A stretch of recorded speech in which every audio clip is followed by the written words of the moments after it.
우리들은 하나님의 별명을 여러 개 가지고 있습니다. 사랑의 하나님, 공의의 하나님, 이렇게 하나님의 별명, 하나님의 본성을 말하기도 하지만은 실질적으로 하나님은 어떤 분이신가? 하나님은 일하시는 하나님이십니다. 우리들이 보편적으로 기도를 할 때라든지 어떤 일을 하게 되면은 공식적인 예배에서 보면은 공의로우신 하나님, 자비로우신 하나님, 이런 하나님의 별명을 많이 사용합니다. 그러나 사용하는 그 하나님의 별명보다 더 중요한 것은 하나님은 일하시는 하나님이십니다. 일하시는 하나님. 우리가 창세기 1장 말씀에 보면은 태초에 하나님이 천지를 창조하시느니라. 이 말을 바꾸면은 하나님께서 천지를 만드시기 위하여서 일을 하셨다. 그렇게 우리가 말을 할 수 있습니다. 그런가 하면은 성경 마지막에 선포되는 말씀이 무엇입니까? 계시록 22장 12절 말씀에 보면은 보라 내가 속히 오르니 내가 줄 상이 내게 있어 각 사람에게 그가 행한 대로 갚아주리라. 성경의 첫 시장이 하나님의 천지를 창조하시니라. 창조하시는 그 하나님, 일하시는 그 하나님이 성경 마지막에도 상을 주시는 하나님, 일을 하시는 하나님으로 기록이 되어 있습니다. 우리는 하나님의 일하심을 통하여서 하나님은 우리에게 하나님 자신이 누구인가, 하나님은 누구인가를 우리에게 설명하고 가르치고 있습니다. 하나님은 성경에 기록된 이런 사건들을 통하여서 하나님이 누구신가, 때로는 하나님은 어떤 분이신가를 가르치고 있습니다. 오늘은 사도행전 중심으로 하나님께서 우리에게 가르쳐 주시는 그 교훈, 그 가르침을 우리가 묵상하고 교훈으로 받아들이기를 원합니다. 사도행전 1장 8절 말씀에 보면은 오직 성령이 너에게 임하시면 너희가 권능을 받고 예루살렘과 유대와 사마리아 땅끝까지 이르러 내 증인이 되라 하시니라. 이 일을 사도행전 1장 8절에 기록되어 있는 이 일들을 이루기 위하여서 하나님이 어떤 일을 하시는가, 그것이 사도행전 전체에 기록된 내용입니다. 우리가 사도행전을 살펴보게 되면 복음이 예루살렘으로부터 시작이 됩니다. 이 예루살렘으로부터 시작된 이 복음이 사도들의 여러 핍박을 받는 그 사건을 통하여서 시작이 되는데, 표면적으로 보면은 복음이 핍박과 어려움을 당하는 사도들이 굉장히 억울해 보이기도 합니다. 하나님께서 복음을 전하는 이 사도들이 핍박받는 이 일들로 인하여서 방해를 받는 것으로, 어려운 일을 당하는 것으로 보여질 수 있습니다. 그러나 우리가 성경을 조금만 깊이 생각하게 되면은 사도들이 받는 이 박해를 통하여서 복음이 확산되고 하나님의 일하심을 우리가 보게 됩니다. 사도행전 6장에 보면은 초대교회에, 예루살렘 교회에 7 집사를 세우게 됩니다. 표면적인 이유는 예루살렘 교회의 히브리파 유대인들과 헬라파 유대인들이 구제하는 문제로 인하여서 서로 갈등하고 분절이 일어나서 이 구제하는 일을 원만하게 해결하기 위하여서 7 집사를 세웁니다. 그러나 사실은 이것이 전부의 목적이 아닙니다. 목적이 전부가 아닙니다. 하나님께서는 이들을 통하여서 예루살렘을 넘어 이방 세계로 복음을 전하기 위한 하나님의 계획이었고 하나님의 일하심이었습니다. 빌립을 포함한 7 집사들이 사도들이 가지 못하는, 우리 이전 시간에 살펴보았습니다, 루타 지방에 가기도 합니다. 그곳에 교회를 세우기도 하였고 요빠에 가서 복음을 전하는 일을 감당했습니다. 7 집사를 세우는 일들도 하나님의 계획에 예정된 한 부분이었습니다. 또한 예를 들면은 사도행전 7장을 살펴보게 되면은 우리들이 너무나도 잘 아는 서대반 집사가 돌에 맞아 순교하는 내용이 나옵니다. 그 장면만을 생각하게 되면은 서대반 집사는 참 불쌍한 인생입니다. 예수님의 그 복음을 전하다가 돌에 맞아 죽었다. 어쩌면은 복음을 위하여서는 막대한 지장을 가져오는 그런 일이 있을 수 있습니다. 그렇게 생각할 수 있습니다. 이 일로 인하여서 예루살렘에 예수를 믿는 사람들이 스데반과 같이 예수 믿는 사람을 박해를 하자 이들이 다 흩어졌어요. 흩어진 이들이 그냥 있는 것이 아니고 흩어진 그곳에서 교회를 세우고 복음을 전하였습니다. 온 유대 땅과 사마리아와 이방 세계로 복음이 전파되게 되었습니다. 성도 여러분, 이런 일들을 보게 되면은 단순하게 스데반 집사의 돌에 맞아 죽음으로만 생각하면은 그것이 복음 전파의 걸림돌이 되었지만은 좀 더 넓은 강의적으로 우리가 성경을 살펴보게 되면은 그 일들로 인하여서 복음이 이방 세계로 전하게 되었더라. 오늘 본문의 제목처럼 하나님의 일하심을 보게 됩니다.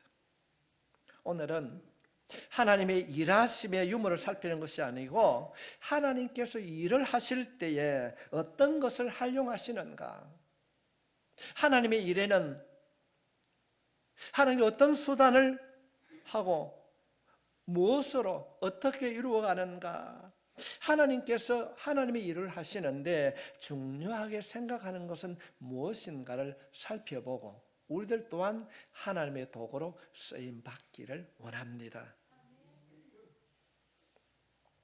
사도들이 박해를 받았지만은 사실은 그 박해를 통하여서 복음이 확산되고 있는 것을 우리가 보게 됩니다. 사랑하는 성도 여러분, 7 집사를 세울 때에 히브리파와 헬라파 유대인들의 그 구제 문제로서만 세운 것이 아니었고 복음을 전하기 위하여서 하나님께서는 일을 하셨습니다. 우리는 오늘 이 말씀을 통하여서 하나님의 일하심에 나는 어떤 도구로 쓰임을 받을 수 있을까? 어떤 도구로 쓰임을 받을 수 있는가? 예를 들면은 태초에 하나님이 천지를 창조하시느니라 그랬습니다. 그런데 하나님께서는 세상을 만드실 때 말씀을 수단으로 삼으셨습니다. 하나님의 일하심의 중요한 수단은 무엇인가? 하나님의 천지를 만드실 때에 빛이 있으라 말씀하심으로 말씀대로 되었습니다. 여호와께서 가라사대 그대로 되니라. 하나님께서는 세상을 만드실 때 말씀을 수단으로 삼으셨습니다. 그런가 하면은 노아 시대 우리가 잘 기억하고 있습니다. 홍수 사건을 기억하고 있습니다. 세상이 심판을 해야 되는 그때에 하나님께서는 하나님께서 만드신 하나님의 방법대로 하늘 문을 여시고 하늘에서 비가 쏟아지게 하심으로 하나님의 일을 이루어 나가셨습니다. 오늘 본문에서 밝히는 사도행전에서는 하나님께서는 무엇으로 일을 하셨는가? 하나님의 일하심에 우리가 쓰임받고 하나님의 일하심에 어떻게 동참할 수 있는가를 본문을 중심으로 살펴보기를 원합니다. 하나님의 일하심의 가장 중요한 수단은 무엇인가? 그 첫 번째가 사람입니다. 사람. 성도 여러분, 하나님께서 이 우주 만상, 삼라 만상을 다 만드시고 이 만드신 하나님의 이 우주 만물을 다스리는 도구가 사람이라는 것입니다. 우리가 사도행전을 살펴보게 되면 1장부터 10장까지 수많은 사람이 등장을 하게 됩니다.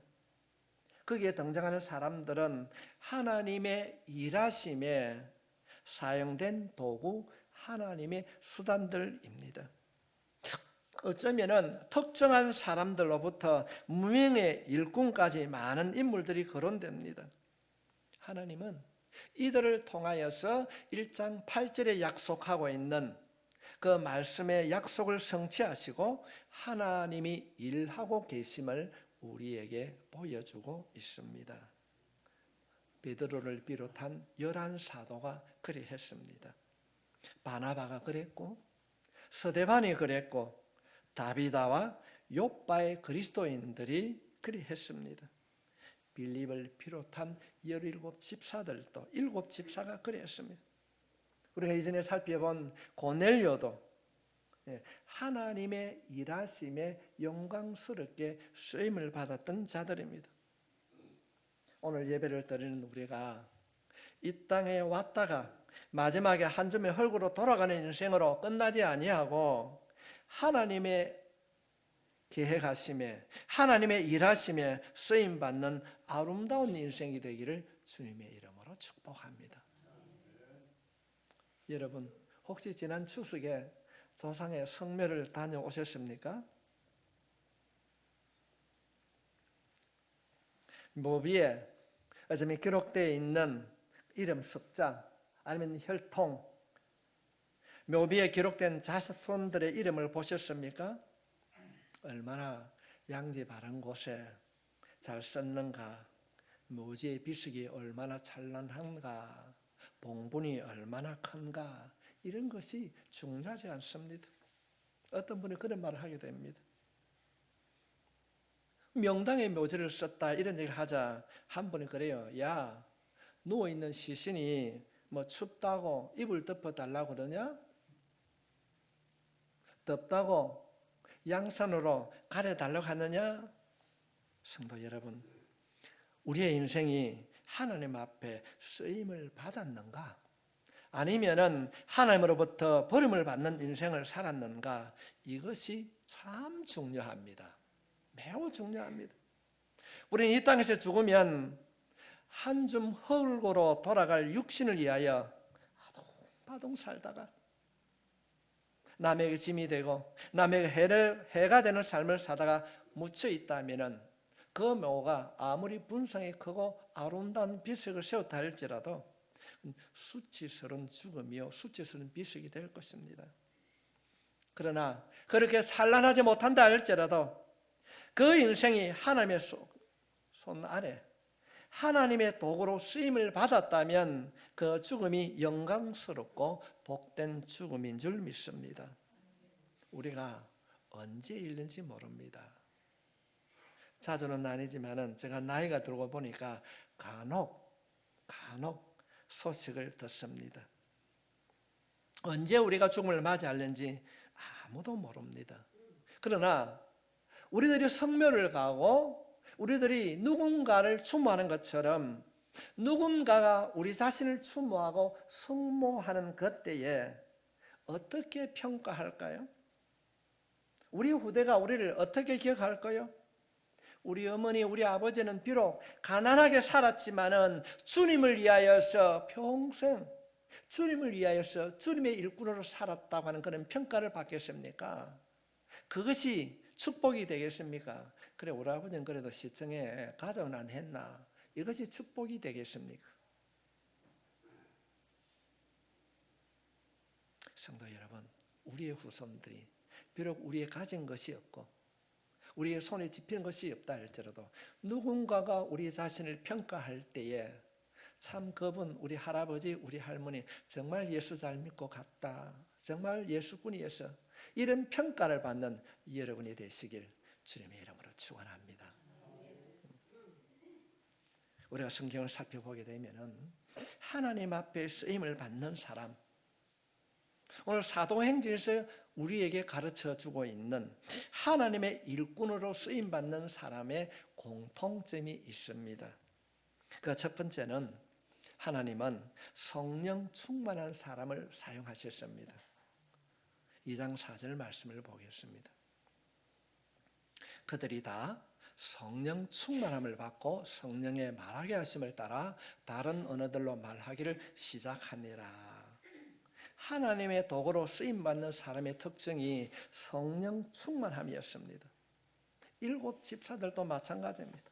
6장 3절 말씀에 보면은 형제들아 너희 가운데서 성령과 지혜가 충만하여 칭찬받는 사람 7을 택하라. 우리가 그 일을 그들에게 맡기고, 그들에게 맡기고 성령과 지혜가 충만한 사람, 하나님의 일을 맡기고 하나님의 일을 맡아야 하는 사람은 성령 충만한 사람이었습니다.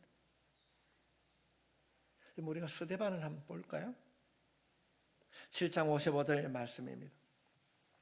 스데반이 성령 충만하여 하늘을 우러러 주목하여 하나님의 영광과 및 예수께서 하나님 우편에 서신 것을 보았다. 스데반이 돌에 맞아 죽기 전에 열린 하늘을 보았습니다. 영광 가운데 임재하시는 하나님 우편에 서신 예수님을 보았습니다. 성도 여러분, 스데반이 시력이 좋아서 보았을까요? 아닙니다. 스데반의 기술이 좋아서, 스데반의 학식이 뛰어나서가 아닙니다. 성경은 스데반이 성령이 충만함으로 열린 하늘을 보았다고 기록하고 있습니다. 그렇다고 한다면 성령 충만함은 무엇인가? 우리가 이 성령 충만함을 바르게 알아야 됩니다. 오늘날 한국 교회 안에는 이 잘못된 의식들이 많이 있습니다. 우리가 먼저 성령 충만하다 그러면 무언가 신비롭고 무언가 비상식적이고 비이성적인 상태를 우리는 성령 충만함이라고 생각하는 경우가 많이 있습니다. 딱 부러지게 말은 하지 않지만은 아주 신비적인 상태에 있는 것을 성령 충만함이라, 뭐 이상한 말을 하고 어떤 행동을 하고. 성도 여러분, 그렇지 않습니다. 성경에서 말하는 성령 충만은 무엇인가? 우리가 사도행전 1장부터 10장에 있는 말씀을 살펴보게 되면 성령 충만했던 사도들과 7 집사들이 하나님의 도구로 쓰임 받을 때 그들이 비이성적인 행동을 전혀 한 일이 없습니다. 신비적인 행동을 했다는 내용이 없습니다. 지극히 상식적이었습니다. 지극히 상식적. 이성적이고 합리적인 일을 했습니다. 그들의 모습을 성경은 우리들에게 보여주고 있습니다. 성도 여러분, 성령 충만함은 이상한 일이 아닙니다. 그 성령 충만함은 무엇인가? 하나님의 뜻을 온전히 내 삶 속에 받아들이는 겁니다. 하나님의 계획 앞에 나를 완전히 포기한 상태를 성령 충만함이라고 하는 것입니다. 또 다른 말로 하면은 하나님의 신에 붙들린 자가 성령 충만함입니다. 성령이 나를 온전히 장악하고 나를 간섭하고 성령이 나를 지배하는 삶을 성령 충만함이라고 하는 것입니다. 이런 사람을 하나님께서는 하나님의 도구로 쓰신다는 것입니다. 하나님의 말씀으로 다듬어지지 않는 사람은 하나님의 도구로 쓰임을 받지 못합니다. 오늘 오후 예배를 생략하고 우리가 김장을 담글 것입니다. 그런 사람이 어떤 배추 선택합니까? 아마 그렇게 선택할 겁니다. 속이 꽉 차고 단단하고 싱싱한 것을 선택해가지고 어떻게 합니까? 소금을 쳐서 이 교재도 말하면 숨을 죽입니다. 죽이는 거예요. 그 단단한 배추를 갖다가 왜 숨을 죽일까요? 숨이 죽어야 양념이 제대로 묻습니다. 맛을 내게 되는 것입니다. 우리가 맛난 김치를 만들기 위하여서 배추가 숨을 죽게 하는 것처럼 우리의 지식, 우리의 생각, 우리의 감정, 우리의 계획을 하나님 앞에 내려놓을 때에 성령 충만함을 덧입게 될 줄 믿습니다. 우리의 욕심이 살아있을 때는, 우리의 자아가 살아있을 때는 하나님께서 사용하지 않습니다. 하나님 앞에 내가 숨을 죽일 때 성령으로 하나님께서 우리 자신을 다듬어 주실 줄 믿습니다. 그럴 때만이, 내 자아가 죽을 때만이 하나님의 일하심의 도구로 사용될 수 있습니다. 이런 의미에서 오늘 예배를 드리는 여러분 모두가 성령 충만한 자가 될 수 있기를 주님의 이름으로 축원합니다. 하나님은 사람을 사용하실 때에 성령 충만한 사람을 하시고 또 하나 삶에 온전한 혼신이 있는 자를 사용하십니다. 혼신이 있는 자. 사도들은 복음을 전할 때에 매를 맞고 감옥에 끌려가서 수많은 고통을 당합니다. 그리고 나가서 또 예수님을 전합니다. 너희 이제 나가서 또다시 그런 일을 하면은 내가 죽일 것이다. 협박을 합니다. 그런데도 그런 협박을 받으면서도 사도들의 행동을 보십시오. 40절부터 41절에 있는 말씀입니다. 그들이 옳게 여겨 사도들을 불러들여 채찍질하며 예수의 이름으로 말하는 것을 금하고 놓으니 사도들은 그 이름을 위하여 능욕받은 일에 합당한 자로 여기심을 기뻐하면서 공회 앞을 떠나니라. 예수님 때문에, 복음을 전한 그 일 때문에 매를 맞는 것을 이들은 기뻐했다는 것입니다. 예수 믿고 그 믿음이 너무 좋아서 다른 삶의 복음을 전하는데 관리들이 그를 붙잡아서 협박하고 매를 때렸습니다.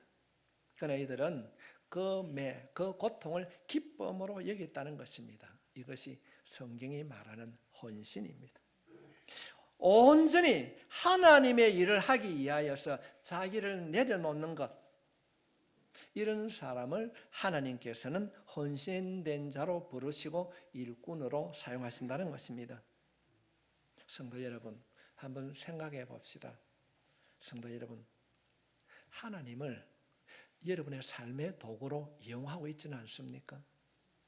하나님, 내 아들, 내 자녀, 내 직장, 내 사업장을 하나님 도와달라고 그렇게 간구하면서도 내가 하나님에 대해서 어떤 일을 할 것인가 생각하지 않냐고 늘 구하는 자리에 머물고 있다면 우리가 하나님의 도구로 쓰임받는 것이 아니라 우리가 하나님을 도구로 사용하고 있다는 것을 우리가 깨달아야 될 줄 믿습니다.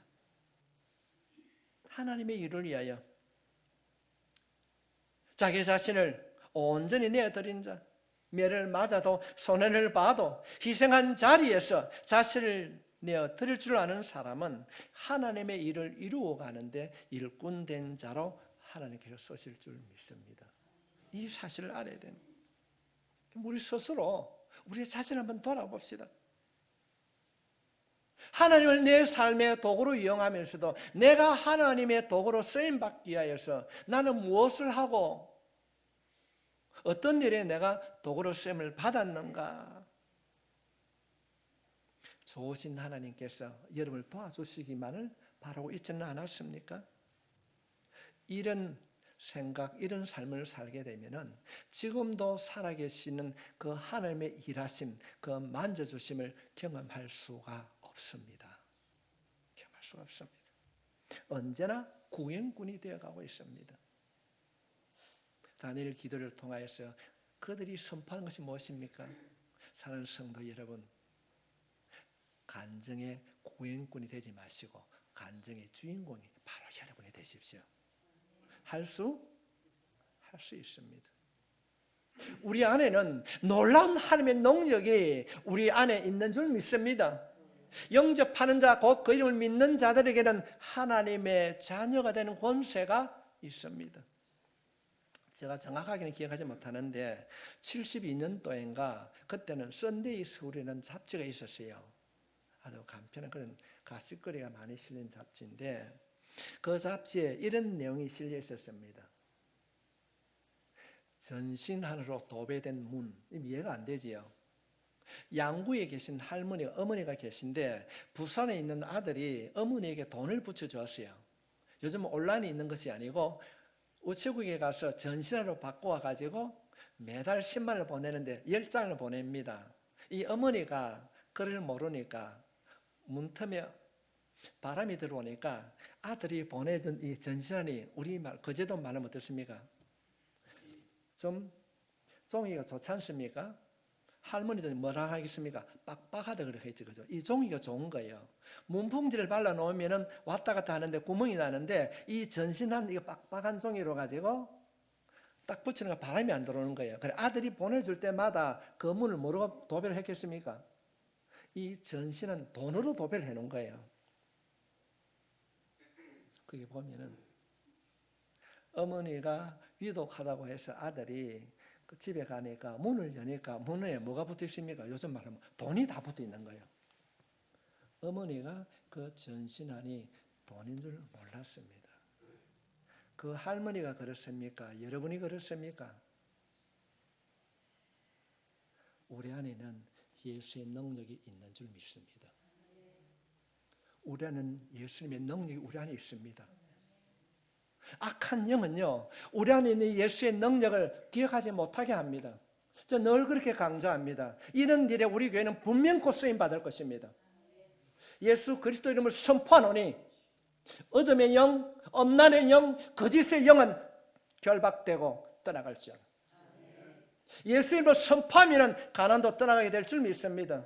미혹의 영도 떠나가게 될 줄 믿습니다. 주님께서 주님의 보혈로 우리를 정결한 자로 세워주셨습니다. 우리가 그 할머니처럼 모르니까 우리 안에 예수의 능력이, 권능이, 두나미스가 있음을 모르고 있습니다. 성도 여러분, 하나님께서는 오늘 이 말씀을 통하여서 오늘 말씀을 듣는 여러분들이 하나님의 도구로 쓰임 받기를 원하십니다. 쓰임 받을 수 있기를 바랍니다. 우리 자신을 한번 돌아봅시다. 언제나 구경꾼이 되어 있지는 않습니까? 간증의 주인공이 되지 못하고 늘 다른 사람의 간증을 듣는 자리에 앉아서 고개만 끄덕끄덕 그렇지 그렇지.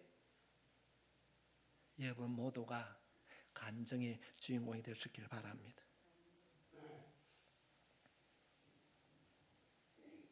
초대교회 제자들은 그들은 아픔을 당하고 고통 가운데 있었지만 그들은 기뻐했습니다. 그들이 하는 일들을 멈추지 아니하였습니다. 얼마나 그들이 어떤 삶을 살았는가 5장 42절 말씀을 살펴보게 되면 그들이 날마다 성전에 있든지 집에 있든지 예수는 그리스도라고 가르치기와 전도하기를 그치지 아니하니라. 예수님 때문에 실컷 두드리 맞았습니다. 만신창에 되어 나와서 그런데도 그들은 성전에 있든지 집에 있든지 장소를 가리지 아니하고 예수님을 전했습니다. 성도 여러분, 이것이 헌신인 것입니다. 일회성활한 이벤트가 아닙니다. 기분이 좋으면 열심히 열정적으로 일을 하다가 내 감정이 상하고 내 마음에 맞지 아니하면 불평하고 슬그머니 잡았던 일을 놓아버립니다. 이런 신앙은 헌신이 아니라 자신을 위한 신명놀이에 불과한 것입니다. 우리들이 교회를 섬길 때에 내 마음에 내가 기뻐하면은 좋을 때는 미친 듯이 일을 합니다. 그러다가 조그만 이상한 소리를 들으면은 어떤 분이 그런 말을 하더라고요. 섭섭마귀가 찾아와가지고 손가락만 꾹 찌르면은 그냥 넘어지는 거예요. 미련 없이 교회를 던져버리고 심하면은 교회를 옮기기도 합니다. 이것은 참된 헌신이 아닙니다. 오늘날 교회 안에 있는 봉사자들이 많이 있습니다. 그래서 교회 안에서 상처를 받고 상대방을 원망하고 이것은 자신을 위한 신앙이지 하나님을 위한 하나님의 도구로 쓰임받는 헌신이 아닙니다. 성도 여러분, 성경에서 소개하고 있는 이 초대교회 제자들 보십시오. 알아주는 사람이 아무도 없습니다. 매를 맞았어요. 요즘 말로 하면 왕따를 당하였고 생명의 위협을 받았지만은 그들은 끝까지 누구 하나 알아주지 아니하였지만은 예수 전하기를 그치지 아니했습니다. 이것이 헌신입니다. 성도 여러분, 헌신하니까 기간별로 매월 또는 분기에 드리는 헌신 예배를 드리는 것이 헌신이 아닙니다. 헌신이라는 말은 사전적인 의미로는 자신의 몸을 드리는 것입니다. 제자들은 자신을 하나님께 드리는 그런 삶을 살게 되었을 때에 하나님의 도구로 사용하셨습니다. 하나님의 도구로 쓰임받기를 원하십니까? 여러분의 자신을 하나님 앞에 드릴 수 있기를 바랍니다. 사도행전 8장 4절 말씀에 보면은 그 흩어진 사람들이 두루다니며 복음의 말씀을 전할세. 예수님 때문에 이들은 흩어집니다. 핍박이 왔으니까 흩어집니다. 이들은 고향과 친척을 등지고 흩어져야만 했습니다. 그런데 이들은 예수님 때문에 쫓겨났지만은 예수님 전하는 그 복음을 전하는 일을 중단하지 아니하고 끝까지 전했습니다. 이것이 헌신입니다. 5절 말씀에 보면 빌립이 사마리아 성에 내려가 그리스도를 백성에게 전파하니, 빌립이 사마리아 성에 내려가 있을 때 단순하게 빌립이 사마리아 성 지역이라고 하는 것을 갖다는 의미가 아니고, 이 말은 우리말로 해석을 하게 되면은 빌립이 예수님을 전하기 위하여서, 복음을 전하기 위하여서 알지 못하는 곳 빈민촌까지 그가 복음을 전했다는 것입니다. 오늘을 살아가는 우리 이 시대에는 하나님을 위하여 자신을 드리는 헌신이 약화된 시대입니다. 우리 한국 교회, 초기 교회의 믿음의 선조들은 일본인들의 그 신앙의 통제, 신사 참배 얼마나 강했는지 모릅니다. 특히 우리 고신교단은 이 신사 참배를 거부한 교단입니다. 그들은 생명을 걸고 교회를 지키고 예배를 드렸습니다. 그들은 초기 교회 성도들은 교회를 위하여서 시간도 물질도 아낌없이 드렸습니다. 옛날에는 교회를 세울 때에 땅을 팔기도 하고, 어떤 분들은, 여자분들은 머리를 잘라 팔면서까지 교회를 세웠습니다. 그럼 오늘날 우리의 이 시대는 이런 일들이 일어나지 않습니다. 성령의 강력한 역사가 일어나지 않습니다. 이유가 무엇이겠습니까? 성도들이 온전한 헌신을 하지 않기 때문에 그렇습니다. 저는 오늘 예배를 드리는 여러분 모두가 하나님 앞에 참된 헌신으로 인하여서 하나님의 도구로 쓰임받기를 원합니다. 그래서 간정의 주인공이 되시길 바랍니다. 하나님은 삶의 본이 되는 사람을 사용하십니다. 도르가가 그랬고, 우리가 살펴본 고넬료가 그랬습니다. 9장 36절 말씀에 보면은 욥바에 다비다라 하는 여제자가 있으니 그 이름을 번역하면 도르가라. 선행과 구제하는 일이 심히 많았더라. 성도 여러분, 성경은 우리들이 날마다 기도하고 성령에 취하여 사는 것으로 끝나라고 가르치지 않습니다. 항상 신앙과 삶이 함께하는 사람을 사용하고 있음을 보고 있습니다. 고넬료가 그렇습니다. 10장 2절 말씀에 보면은 그가 경건하여 온 지방과 더불어 하나님을 경외하며 백성을 많이 구제하고 하나님께 항상 기도하더니. 우리들은 항상 기도하면 좋은 성도라 생각합니다. 하나님을 경외하면 좋은 성도라 생각합니다. 그러나 거기에는 반드시 해야 할 일이 그 삶이 본이 되어야 되는 겁니다. 삶이 본이 되는 겁니다. 성도님, 요새는 교회가 욕을 참 많이 듣습니다. 어느 대형 교회 어떤 목사님이 교회가 잘못했습니다. 그런데 저는 굉장히 불쾌합니다. 그렇지 않습니다. 교회가 누굽니까? 예수 그리스도가 교회입니다. 교회 구성원 된 우리가 왜 그런 욕을 먹게 되는가? 예수 믿는 우리가 본이 되지 못하는 삶을 살기 때문에 그렇습니다.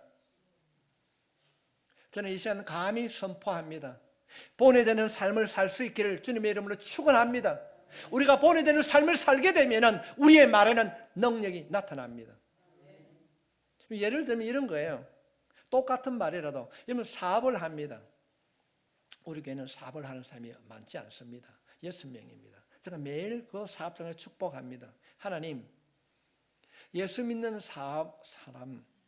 예수 믿는 성도가 하는 사업장이 잘 되어서 사람들이 생각할 때에 예수 믿는 사람 사업장이 잘 되네, 이런 소문 나는 성도 사업장 되기를 원합니다. 내가 잘해서가 아니라 이 코로나 바이러스로 인하여서 경제가 어려워지고 있습니다. 힘들어집니다. 그러나 여러분, 당당하십시오. 여러분의 뒤에는 여러분을 함께하는 우리 주님이 계십니다. 힘들 때에 모든 것을 알고 계시고 모든 것을 내어주신 우리 주님이 계시기 때문에 그분 앞에 기도를 통하여서 지혜를 얻을 수 있길 바랍니다. 하나님, 내가 잘 되고 내 사업장이 잘 되고 내 가정이 잘 되는 것은 나를 드러냄이 아니라 사람들에게 믿음의 사람이 어떤 일을 이루어가는 걸 보여주기를 원합니다. 이것이 우리의 기도가 되어질 때에 하나님의 영광을 위하여서 여러분의 가정을, 여러분의 사업과 여러분의 직장을 축복해 주실 줄 믿습니다. 하나님의 영광을 위하여서. 우리가 본이 되는 삶을 살지 못하면은 성도 여러분, 하나님의 역사가 이루어나지 않습니다.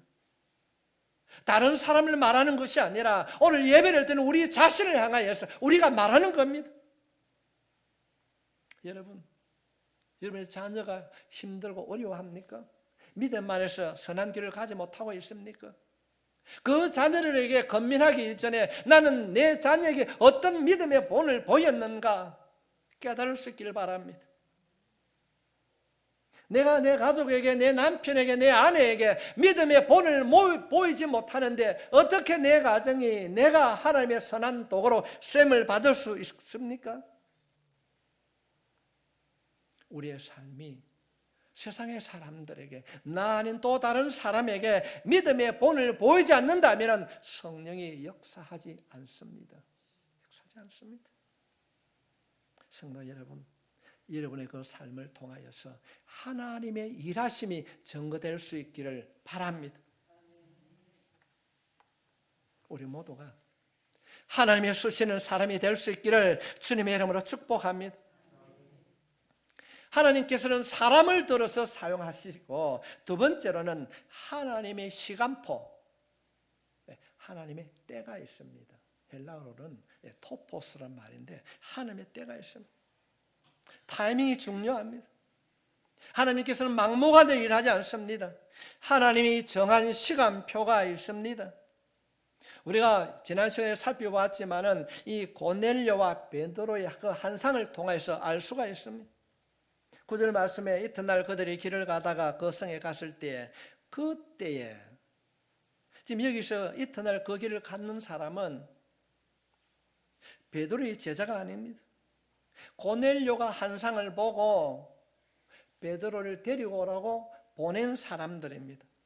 그들이 베드로가 사는 동네에 갔을 때에, 그때 베드로가 기도하려 지붕에 올라갔다.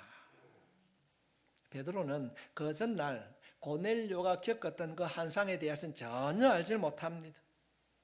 그런데 그때 고넬료가 보낸 사람이 그곳을 지나가는 그때에, 베드로가 거하는 그곳에 왔을 때에 베드로가 기도하러 올라갔습니다. 성도 여러분, 하나님께서는 때를 따라 도우시고 때를 따라 응답해 주실 줄 믿습니다.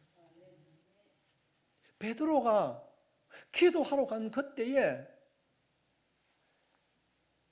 그들이 찾아왔습니다. 성도 여러분, 하나님의 일하심이란 것입니다. 10장 23절 말씀에 보면 베드로가 불러들어 유숙하게 아니라 이튿날 일어나 그들과 함께 갈새 요바에서 온 어떤 형제들도 함께 가니라. 이건 이튿날입니다.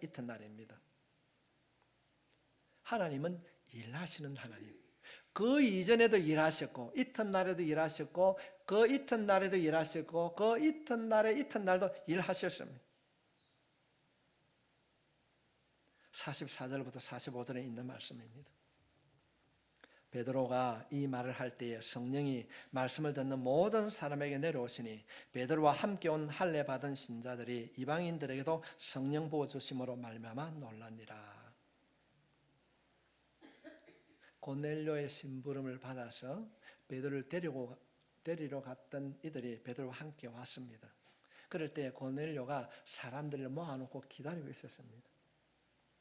그럴 때에 모인 사람들 앞에서 베드로가 설교를 하게 됩니다. 그럴 때에 성령이 임하였는데 그 성령이 임함을 통하여서 그곳에 모인 이방인들이 예수님을 영접했다. 그런 내용입니다.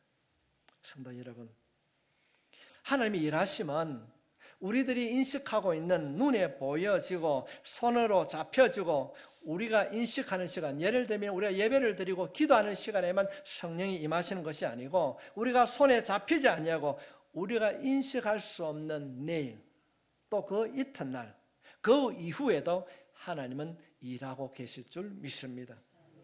그러므로 우리는 하나님의 그 일하심의 때를 기억하고 기대하며 살아갈 수 있기를 바랍니다.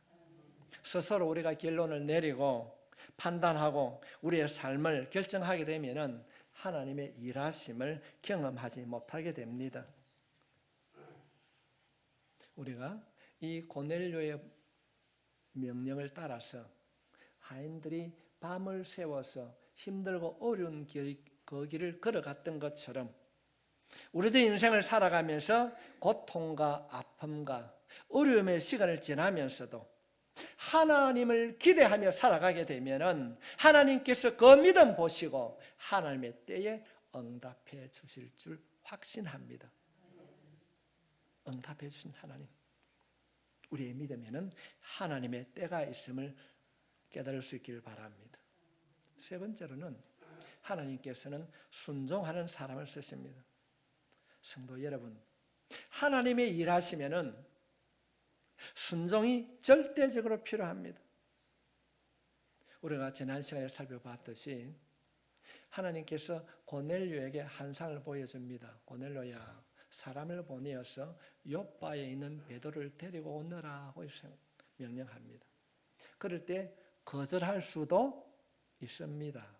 욥바는 항구 도시라고 우리가 살폈습니다. 하나님, 그 많은 항구 도시에 베드로가 어디에 누구에게 어떻게 거주하는지도 모르는데 어떻게 갑니까? 거절할 수도 있습니다. 그러나 고넬료는 순종함으로 사람을 보냅니다. 그런가 하면은 베드로는 유대인입니다. 그러나 고넬료는 이방인입니다. 그 이야기를 들었던 베드로 또한 내가 어떻게 이방인의 말을 듣고 내가 갈 수 있느냐? 거절할 수도 있습니다. 보내는 것도 거절할 수 있고 따라오는 것도 거절할 수 있습니다. 그러나 이들의 순종으로, 이 고넬료와 베드로의 순종으로 아름다운 역사가 이루어졌음을 성경은 우리들에게 보여주고 있습니다. 성도 여러분, 순종이 무엇입니까? 말은 참 쉬워 보입니다. 그러나 순종이 어렵습니다. 순종은 성령 충만함에서 말씀을 드렸던 것과 마찬가지로 나를 내려놓는 것입니다. 나를 내려놓을 때에 하나님 일에 쓰임을 받을 수 있습니다. 어떤 일을 교회 일을 하면서 시키면은 어떤 분들은 예, 알았습니다. 건성건성으로 듣는 분이 있습니다. 또 어떤 분들은 어려워도 해보겠습니다. 그런 분들도 있습니다.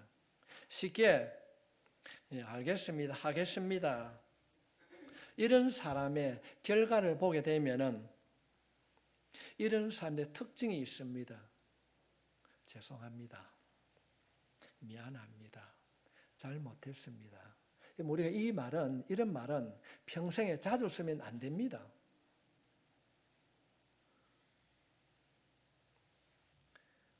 성도님, 우리가 성경을 살펴보게 되면은 사사시대가 끝나고 사울이 왕으로 세움을 받습니다. 그러나 성경을 살펴봤을 때 하나님께서는 사울을 왕으로 세운 것을 후회합니다. 왜 후회하는가? 사울이 하나님의 말씀에 순종하지 않았기 때문에 그렇습니다. 사무엘상 15장 10절로부터 10절에 있는 말씀을 보겠습니다. 여호와의 말씀이 사무엘에게 임하니라 이르시되 내가 사울을 왕으로 세운 것을 후회하노니 그가 돌이켜서 나를 따르지 아니하며 내 명령을 행하지 아니하였음이라 하신지라. 사무엘이 근심하여 온 밤을 여호와께 부르짖으니라. 사울이 불순종했습니다. 그 사울의 불순종으로 인하여서 사무엘이 온 밤을 하나님께 기도했다고 합니다. 성도 여러분, 왕으로 세움을 받는 것도 중요하지만은 더 중요한 것은 순종하는 것입니다. 어느 교회나 마찬가지일 것입니다. 교회에는 직분을 받으려고 하는 분들이 많이 있습니다. 직분자가 되는 것도 중요하지만 더 중요한 것은 순종하는 것입니다. 순종이 따르지 않으면 시험을 받지 말아야 합니다. 오늘날 교회 안에 얼마나 많은 문제가 일어납니까? 불신자들이 교회에 찾아와서 문제를 일으키지 않습니다.